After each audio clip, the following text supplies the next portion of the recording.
Sanibonani ekhaya lamaphupho.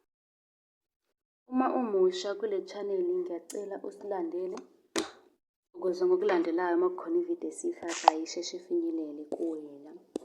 Kanti uyakwazi-ke ukusithola lapha ku-YouTube, uyakwazi ukusithola ku-Facebook, uyakwazi ukusithola naku-TikTok. Futhi inombolo ka-WhatsApp ikhona. Uma unombuzo ungasifica nje khona. Namuhla sizokhuluma-ke ngokuphupha inyoka. Inyoka, zihlukene iy'nyoka ngicansi siyawazi sonke lokho ukuthi zihlukene iy'nyoka.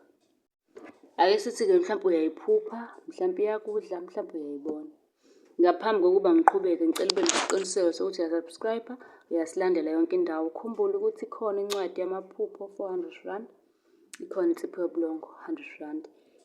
Akhona-ke namanye ama-products amaningi. Izinyoka. Inyoka-ke yaziwa njengesilwane esingalungile. Uma ngithi esingalungile ngisho ukuthi, ngisho kuthiwa uyaqhamuka nje ekhaya wonke umuntu uyamemeza, uyakhala, wonke umuntu uyasaba leso silwane.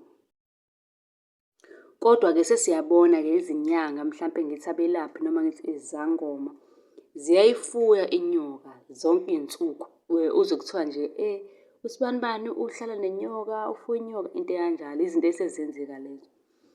Njengoba ngishilo-ke, ziningi izinhlobo zezinyoka esingaziphupha silele. Okungaba inyoka yamanzi, inhlwathi, ibululu, imfezi, imamba, imamba emnyama, imamba elihlaza, inkanyamba, i-dragon. Kuyenzeka-ke uphuphe inyoka ongayazi igama layo. Njengoba siyazi ukuthi izinyoka zihluke ngamagama. Kuyenzeka ukuthi uyayiphupha kodwa awuyiboni kahle. Mhlampe uyibona ngembala, uma ngenza isibonelo nje, mhlawumpe inyoka emnyama enamabala amhlophe, kube inyoka emnyama nje yonke indawo, inyoka ensundu, inyoka eyephuzi, ephinki. Ziningi, zihlukene ngembala. Nakhu-ke okumele ukuqaphele kuphupho lakho.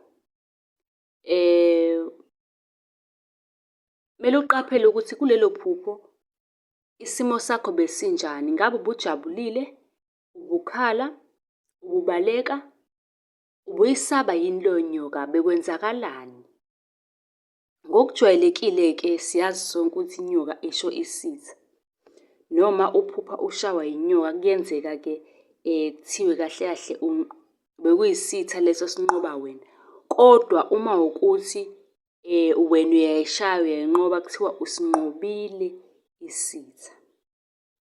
Uma kuyinyoka enhle emhlophe, lokho-ke kungase kusho inhlahla, kubike ukukhanya kwezinto zakho. Inyoka elihlaza-ke yona, iyinyoka yedlozi, ayilwi, ayishayi muntu. Uma uphupha yona-ke inyoka elihlaza, kungenzeka ukuthi-ke imele isimo sedlozi. Njengoba ngisho ifikile ekhaya siyazi ukuthi ayishawa.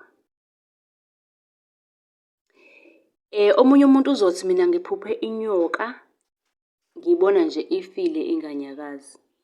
Lokho-ke kungabika ukunqotshwa noma ukunqoba isitha. Ukunqotshwa kwezitha zakho. Uma unombuzo uyakwazi ukuthi usibuze kwi-comment.